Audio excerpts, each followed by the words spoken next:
infrastructure is essential to a portfolio because what it allows a pension plan to do is to match its long-term liabilities with long-term dated assets. So you have, with infrastructure, an asset class that provides you a yield and provides you a defensive investment for your portfolio.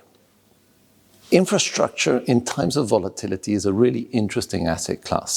It's very interesting because it allows you to deal with inflation, because infrastructure typically has an inflation component, a tracker of inflation.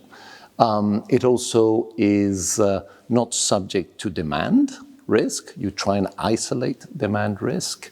It's long-term in nature. It's defensive because it's difficult to come and provide an alternative service to infrastructure, so there's very high barriers of entry. And there are a number of those features that make infrastructure a particularly good asset class in times of volatility, like today. The trends that drive investment in mid-cap infrastructure are things like digitization. So the transition in mobile services from 3G to 4G to 5G.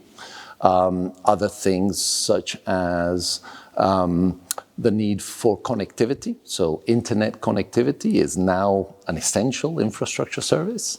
But also we know that after the pandemic, economic recovery can actually be driven by infrastructure. For every dollar or for every euro that you spend on infrastructure, you're going to get 3 to 5 euros of economic impact. So governments really want to push infrastructure. It's in the interest of the public good to do infrastructure. And those trends are really meaningful to us as investors in infrastructure.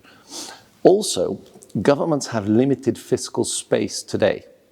And what they need is the private money to come into infrastructure. So this combination of public regulation, public rules of engagement with private money is what can actually help economies grow. And infrastructure is absolutely critical in that process. I'd like to add that one of the things that we believe is very exciting about the infrastructure asset class is to really look for diversification, is to look to balance your portfolio in a way that you don't expose yourself to volatility, have diversification both in terms of sectors, in terms of geographies. Avoid monothematic funds that concentrate the risk. Look at having access to the whole of the ecosystem of infrastructure.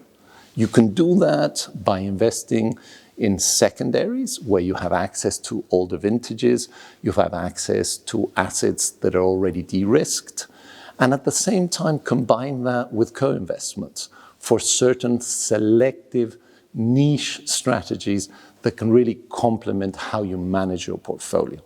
If you do that, you would tend to avoid a J-curve.